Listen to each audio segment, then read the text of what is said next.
हिजो आज बिहान बेलुका शीतल हुन थालेको छ। गर्मीमै ती सकिएको थियो र अब दसैँ नजिक आउँदैछ। तर चाडपर्वको त्यो पुरानो रौनक अब कतै देखिँदैन। उसैमा आलोकलाई उत्साह र उत्सवले कुनै उमङ्ग दिँदैन। उसको चिन्ताग्रस्त जिन्दगी स्टङ्गर भएर ऊ अरूलाई पारस फुलको बिचमा घोल्न चाहँदैन, जसरी घोलेर गएकी थिए राधाले उसमाथि। ऊ पारसमणिको धन्दामा सामेल हुन चाहँदैन। तर अब उसँग अर्को विकल्प पनि त छैन। एउटा पारस चक्कीको मूल्य 23,000 पुगिसक्यो। हप्ताको एकपटक खानुपर्ने पारस चक्कीमा मात्रै मासिक झन्डै 1 लाख खर्च हुन्छ उसको। उसैमाथि हरेक वर्ष अरू बजार भाउ महँगिए जस्तै पारस चक्की पनि महँगो हुँदै गइरहेको छ। आखिर एक दिन घर बेचेको पैसा सबै सकिन्छ र उसलाई स्ट्रिङ्गर हुनै पर्नेछ भने व्हाइ नट नाउ। आलोकले अब जतिसक्दो चाँडो आफूसँग भएको पैसा जोगाउनतिर लाग्नु नै उचित ठानेको छ। मौसममा चिसो बढेको छ। कम्मरसम्म ब्ल्याङ्केट खापेर आलोक सिरानीमा अडेस लागेर पल्टिएको छ। भर्खर मनोज पटेलको म्यासेज आएको थियो, त्यही हेरिरहेको छ ऊ आफ्नो मोबाइलमा। मनोजले हालखबर सोधेको छ र आलोकको एकाङ्कीपन चिन्ता व्यक्त गरेको छ। श्याम र गाउँका अरू साथीहरूसँग जस्तै आलोक मनोजसँग पनि टाढिँदै गएको सत्य हो। मनोज आलोकको मनोचिकित्सक मात्र नभएर उसको बालसखा पनि हो। कैलाश आश्रम नजिकको नारायणी प्राविमा 5 कक्षासम्म उनीहरूले सँगै पढेका थिए। मनोजका पिताले आफ्नो गाउँ पाइक विद्यालयमा सरुवा मिलाएपछि मनोज परासी फर्केको थियो। छुट्टिएको केही वर्षसम्म त उनीहरूको मित्रताले वर्षे विधामा झाङ्गिन पायो, तर समय सधैँ एकनासको रहँदैन। मनोज पढाइमा अब्बल थियो। एसएलसी पछि ऊ काठमाडौँ बसेर पढ्न थाल्यो र अहिले त ऊ काठमाडौँमै सेटल भएको छ। म्यासेज पढ्दा पढ्दै आलोक आफैसँग फिस्सा हाँस्छ। 51 सालको धमिलो बाढीमा मनोज रोएको सम्झिन्छ। टेगोर माछाले टोकेर ज्वरो आएको थियो मनोजलाई। उपरान्त ऊ माछा देख्यो कि डराइहाल्थ्यो। स्मृतिमा एक झिल्को चम्किएर फर्किन्छ आलोक पुनः मोबाइलकै म्यासेजतिर। फेरि टोलाउन थालिस् कि के हो? हिजो आज फोन पनि गर्दैनस्। सब ठिक छ नि यार। मनोजले जताएको यो आफ्नोपनमा आलोक द्रवीभूत हुन्छ, तर ऊ छाती खोलेर देखाउन सक्दैन आफूभित्रको पहेँलपुर दुनियाँ। आलोक दुःख बाट्न चाहँदैन, तर मनोजलाई याद नगरी बसिरहन पनि सक्दैन। कलेज लाइफ सुरु भएपछि निकै पातलो थियो भेटघाट, र पछि त त्यो पनि बन्द भयो।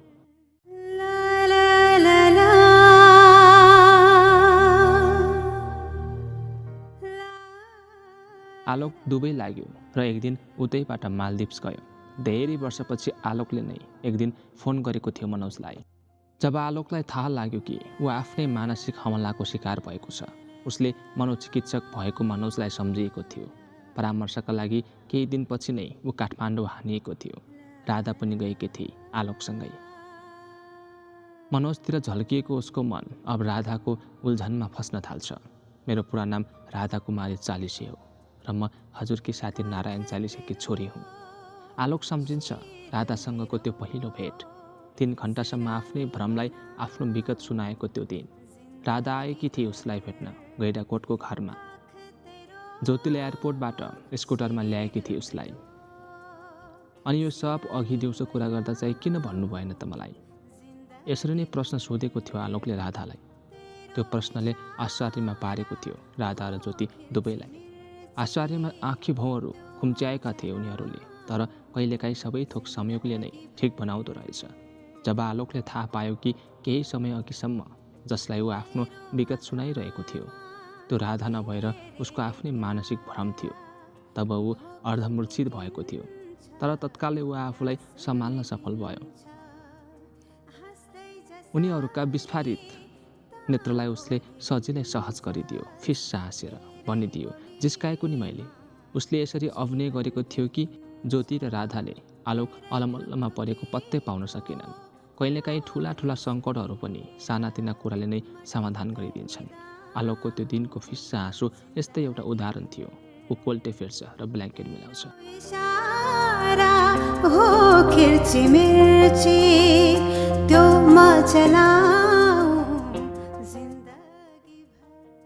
ऊ घरि मलेखुमा नारायण चालिसेलाई देखेको कुरा सम्झन्छ, घरि राधाले रुँदै भनेका कुरा। बाबा आमा दुवैलाई भूकम्पले लग्यो आलोकले राधामाथि विश्वास गर्यो। नगर्नुपर्ने कुनै आवश्यकता देखेन। तर महिना दिन बित्दा नबित्दै राधा एकाएक गायब भई। आलोक सन्न भयो। त्यो धोकाले केवल आलोक मात्र पीडित भएन, आलोकको परिवार नै पिल्सियो। राधालाई बुहारी बनाएर भित्र्याएको सपना देखिसकेका थिए उसका काका काकीले। ज्योतिले त पहिलेदेखि भाउजू नै भन्न थालेकी थिए राधालाई। परिवारको कान्छो सदस्य किरणले पनि पक्कै दाइको बिहेमा नाच्ने सपना बुनेको थियो। सब भत्ताभुङ्गा पारेर फरार भएकी थिए धोकेबाज। राधाले आफूलाई धोका दिएर गएको थाहा पाएको केही दिनमै आलोकले यो पनि थाहा पायो कि उसले आफूलाई पारसमणिको शिकार बनाएर गएकी थिए। आलोक रोयो, चिच्यायो र तडपियो। राधाप्रति चरम आक्रोशबाट गुज्रिँदै उसका केही महिना बिते। त्यसपछि बल्ल आक्रोशमा केही कमी आएको थियो। समयले घाउहरू बिस्तारै पुर्दै लगे। आज आलोक जुन चरणबाट गुज्रिरहेको छ उस्तै षड्यन्त्रको शिकार भएकी थिए राधा भन्ने बुझ्न उसलाई गाह्रो थिएन। आफू बाँच्नका लागि राधाले उसलाई फसाएकी थिए। आफूमाथि परेको वज्रपातले एउटा असीम घृणा उत्पन्न हुनु र त्यसले क्रोधित बनाउनु एक स्वाभाविक प्रक्रिया थियो। आज आलोकले सबै कुरा बिर्सिएर राधालाई माफ गरे पनि ऊ घोल्लिरहेछ कि आखिर कि राधाले आफ्नै जिउँदै बाउलाई मारी। त्यसको के आवश्यकता थियो? ऊ फेरि कोल्टे फेर्छ र ब्ल्याङ्केट मिलाउँछ। राधा फरार भएको केही दिनपछि नै एनामा आलोकका आँखाहरू पहेँला भएर टल्किन थालेका थिए, जन्डिस भए झैँ।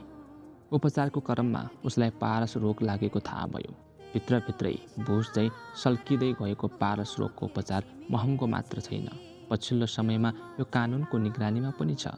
यद्यपि निगरानी मानौँ देखाउने दाँत मात्रै हो, बचाउन नसक्ने दाँत। पारस रोग लागेको रिपोर्ट आएपछि आलोक प्रहरीको सोधपुछमा परे। तर फकत सरकारी औपचारिकता पुरा गर्न गरिएको प्रहरीको सोधपुछले केही हुनेवाला थिएन। झन् त्यति बेलासम्म राधा हावा झैँ अदृश्य भइसकेकी थिए। प्रहरीले बताउन आलोकसँग त्यो बाहेक कुनै जानकारी थिएन। उसो त राधालाई पक्राउ गरेर पनि हुने केही थिएन। ऊ पनि यो षड्यन्त्रकारी पहिलो खेलमा चालिएकी लाखौँ प्यादाहरूमध्येकी एक हो। आलोक जस्तै यो पहिलो खेलको मालिक कतै नेपथ्यमा बसेर डकार मारिरहेको छ। गुनाम र भूमिगत प्रहरी प्रशासनले कहाँ सक्छ र त्यस्ता अग्ला पर्खालभित्र चिहाएर हेर्न पनि। सरकारी अनुदानमा किन्दा एउटा पारस चक्कीको मूल्य 35,000 थियो। मासिक 1.5 लाख जतिको औषधि खाएर कति दिन बाँच्ने। यसै क्रममा केही दिनपछि नै आलोकको भेट विक्रमसँग भयो। विक्रमकै सक्रियतामा उसले 23,000मा बेच्दो रहेछ एक चक्की पारस।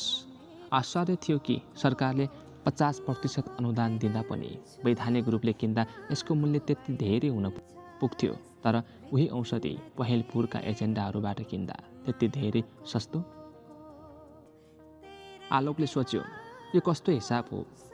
त्यति बेला उसले झट्ट कुरो बुझ्न सकेन, तर अब उसले बिस्तारै बुझ्दै गएको छ। उसले बुझेको छ कि यो पहेलपुरमा राजनीति मिसिएको छ। 3 दशक अघि जब यो षड्यन्त्रले काठमाडौँमा प्रवेश पायो, ती दिनहरूमा पारस चक्कीको मूल्य 40 रुपैयाँ मात्र थियो, मासिक 150। 3 दशकमा आज यसैको वैधानिक मूल्य मासिक लगभग 1.5 लाख पुगेको छ। कति महँगो भएको छ बजार हिजो आज, कति महँगो भएको छ जिन्दगीको सौदाबाजी। बिस्तारै आलोकले थाहा पायो कि जुन मालिकले यो पहिलो रोग रोपिरहेको छ औषधि पनि उसैको नियन्त्रणमा छ। पहेलपुर सङ्गठनले सरकारलाई सब्सिडीमा दिने मूल्य आफ्ना एजेन्टहरूलाई दिने मूल्यभन्दा धेरै महँगो छ। सरकारसँग पहेलपुरको सिधा सम्बन्ध छैन। पहेलपुर सङ्गठनले नै पारस रोग फैलाइरहेछ भन्ने सरकारलाई थाहा छैन, या सायद यो तथ्य गलत हो र सही तथ्य यो हो कि थाहा नहुने गरी थाहा भएको छ। उसले बुझ्यो कि कति भयानक सिकारीको जालमा परेको छौ। उफ, आलोक फेरि कोल्टे फेर्छ र ब्ल्याङ्केट मिलाउँछ। काख तेरो शिर मेरो सिरानी बनाऊ जिन्दगी भर। निद्रा पटक्कै परेको छैन।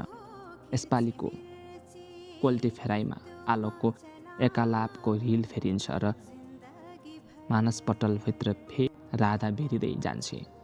हप्ता दिनमै कति नजिक भएकी थिए राधा। आलोक पनि सहज भइसकेको थियो उसँग। घरमा उनीहरूको बिहेको कुरा चलिसकेकाले पनि दुवैलाई यो सहजता प्राप्त थियो। राधाले कलेजमा 1 महिनाको छुट्टी चलिरहेको बताए।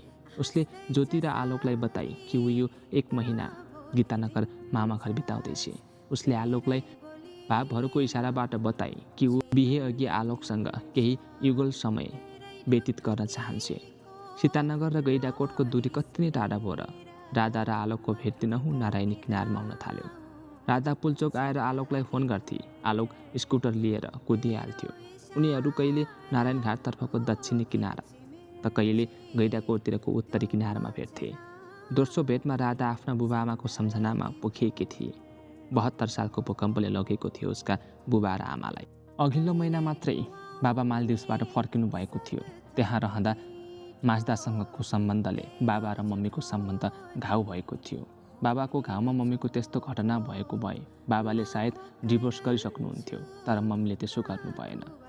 त्यो मम्मीको भुल थियो या नारी हृदयको सहनशीलता, मैले बुझिनँ आलोक। घर फर्किएपछि बाबाको आँखामा दिनौँ पश्चाताप बोध देखिन थाल्यो र त्यसले बाबालाई माफीको हकदार बनायो सायद। सुस्तरी हामीले त्यो असहजतालाई सहजतामा बदल्दै लग्यौँ। बाबा फर्किएको त्यस्तै 1.5 महिनापछि मैले बाबा मम्मीलाई काठमाडौँ बोलाएँ, तर मैले त्यो होइन, मेरो दुर्भाग्यले बोलाएको रहेछ। भूकम्पले लग्यो दुवैजनालाई, जसोतसो म बाँचेँ।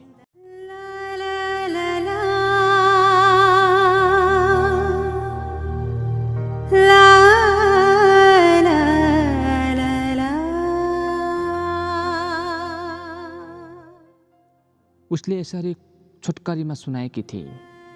त्यो उसको तितो विगत। अर्को प्रसङ्गमा भनेकी थिए, मेरो बिहेको प्रस्ताव ठुलो बा मार्फत लमी हुँदै तिम्रो घरसम्म पुगेको। मलाई बिहे गर्ने मन थिएन आलोक, तैपनि ठुलो बाको कुरा टार्न सकिरहेकी थिएन। एक दिन जब तिम्रो फोटो आयो तब म त्यही फोटोमा रोकिएँ। तिमी मालदिप्समा बाबासँगै थियौ भन्ने मलाई थाहा थियो। तिमी र बाबा दुवैजना मालदिप्समा हुँदै मलाई फेसबुकमा तिम्रो फ्रेन्ड रिक्वेस्ट आएको थियो, तर मैले त्यति बेला रिक्वेस्ट एक्सेप्ट गरिनँ। घर आएपछि बाबाले तिम्रा बारेमा कुरा गर्नुभएको थियो। मम्मीसँग धेरै नबोले पनि मसँग भने बाबाले बेला बेलामा धक पोख्नुहुन्थ्यो। बाबाले मालदिप्समा हुँदा ड्रग्सको प्रयोग गर्ने गरेको कुरा मलाई खुलेरै बताउनु भएको थियो। तिमीलाई त्यसको दलदलमा पस्नबाट देख्ने कोसिस नगरेकोमा पछुतो पनि मान्नुहुन्थ्यो। बाबाको निधनपछि मैले लगभग तिमीलाई बिर्सिसकेकी थिएँ। अचानक बिहेको लागि तिम्रै फोटो आएपछि ती स्मृति ताजा भएर आए र त्यसले एक प्रकारको उत्सुकता पनि जगायो ममा। तिमीले मालदिप्समा ड्रग्स प्रयोग गर्थ्यौ भन्ने थाहा हुँदाहुँदै पनि मैले तिमीलाई रिजेक्ट गर्न सकिनँ।